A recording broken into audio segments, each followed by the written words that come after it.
નમસ્કાર દર્શક મિત્રો, DD10 ન્યૂઝમાં આપનું હાર્દિક સ્વાગત છે। હું છું બોની પ્રિન્સ અને હવે જોઈએ આજના મુખ્ય સમાચાર। લુણાવાડાના 4 કોશિયા નાકા પાસે આવેલા બક્ષી પંચકુમાર છાત્રાલયમાં 6 વિદ્યાર્થીઓને ફૂડ પોઈઝનિંગની અસર થયાની ઘટના સામે આવી છે।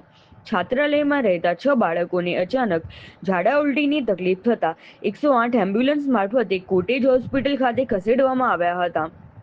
આરોગ્ય વિભાગની ટીમે પ્રાથમિક તપાસ કર્યા બાદ બાળકોને વધુ સારવાર માટે કોટેજ હોસ્પિટલમાં દાખલ કર્યા છે। છાત્રાલયમાં આપવામાં આવતા ભોજનની ગુણવત્તાને લઈને પણ હવે સવાલો ઉઠી રહ્યા છે।